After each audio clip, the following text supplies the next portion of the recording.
Hi, I'm Mark Fischer, candidate for the Pennsylvania House of Representatives in District 50. This is Mark and Sam on the back porch. And if you have any thoughts, comments, questions, please go to my website, www.markwfischer.com. Fischer is spelled F-I-S-C-H-E-R.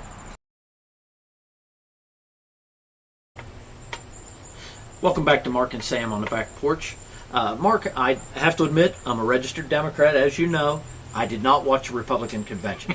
Give me the highlights and tell me what you thought about it. Yeah, well, not a lot I can give you, because to be honest, I've got enough things going on. I didn't watch it much of it either. Right. And I really don't watch much news coverage. Right. It's just not my favorite thing to do, to be honest with you. The news coverage is terrible when you have to decide which channel you want to watch to get which view. Absolutely. Yeah, that's completely biased, completely. Right. What happened to our media? Yeah, biased one way or the other. The fourth branch of government. Yeah, right. Okay, Yeah. sure. Yeah. Okay, but about the convention and last night was, we're filming this the day after Romney's acceptance. Right. And last night was the first really chance I had to watch it. Yeah. And the reason I watched it, I usually leave it on one of the news channels and keep it muted when I'm working on other things. Sure. And I got home late last night, and I looked up and I saw Clint Eastwood, and I said, Right. "Whoa, I love Clint Eastwood. I love Clint Eastwood. I think everybody does. Beyond his political views. I like some of his politics. I Right, like his sure. conservatism, and I really enjoyed his movies. Right. Right. So anyway, I saw that and unmuted it and backed it up. That TiVo, I Right, can do that. So sure. I backed it up and I started watching, and he did a pretty nice little piece. Now I'll say he's not a professional comedian. No, right. But he had an empty chair sitting there representing Obama, and really was talking to the empty was it chair. really? It's an old comedy prop. Right. But wow, it was good. I had a lot of laughs out of that, and you have to understand that, and I say that, and people that are fans of Obama just can't believe. Why would you say that? I am so not a fan that quite frankly, it just,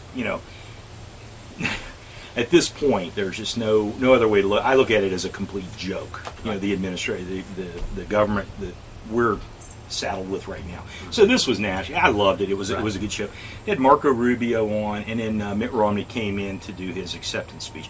Marco Rubio had a really good speech. Now, I spent a lot of time in Florida. I'm familiar with several of the politicians down there. Marco Rubio, I really didn't know or have any interaction with prior to his ascendancy into the Senate, but I thought his speech was really good. I thought it was insightful. One of the interesting things, everybody that was speaking last night used a term that's dear to me. They said, "these United States."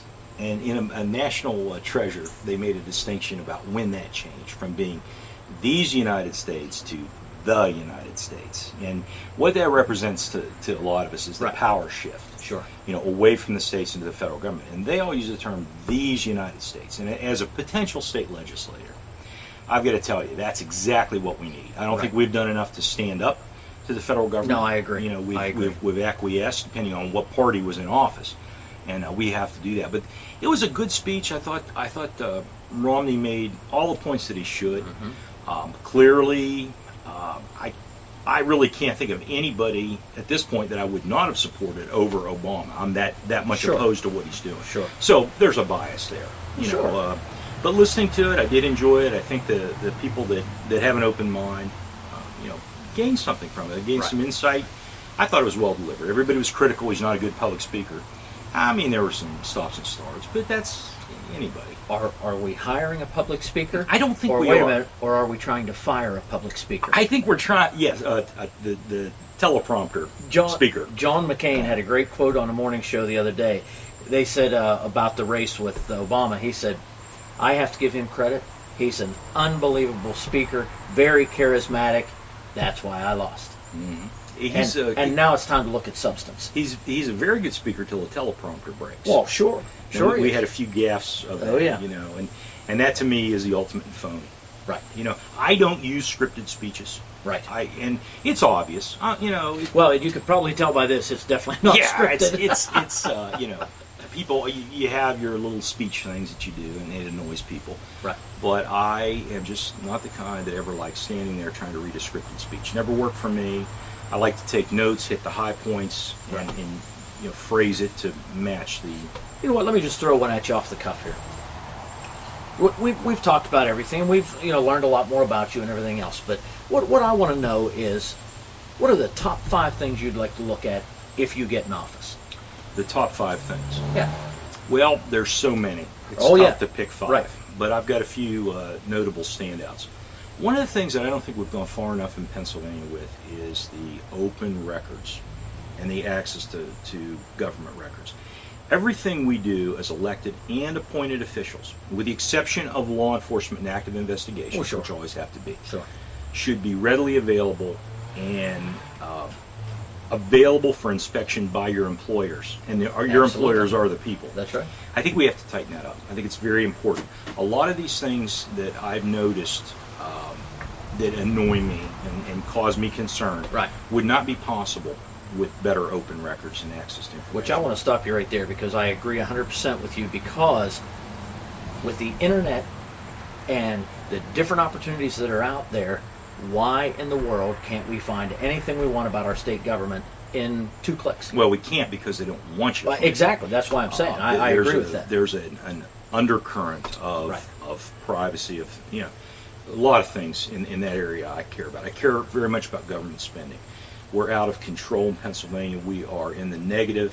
We have missed opportunities. The budget this year, in the end, there were $400 million roughly available that was unanticipated revenue based on it's all done on projections. And shouldn't be. It should be based on actuals. Right. But anyway, so this $400 million, instead of doing the right thing and putting that to one of our major crises, we've got the pension explosion that's looming over us. We've got the shortfall in turnpike revenue. Right. That's we could have done any of those things, but no. What did we do? We restored some of the programs we cut. Right. Look, Sam, we can't keep going this way. We have got to make the cuts. It's got to happen to get us back to solvency.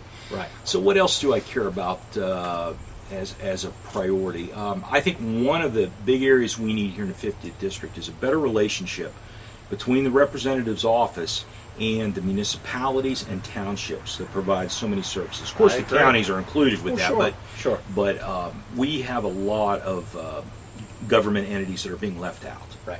And that needs to change. We need to have a regular session with them and interaction. Let's see, what else have we not hit? I think I gave you 3. Right. I believe the tax system, as far as property tax, must be dealt with. We have people that don't own their homes. Basically, the government owns them and rents them back in the form of taxes. Right. That's a huge one.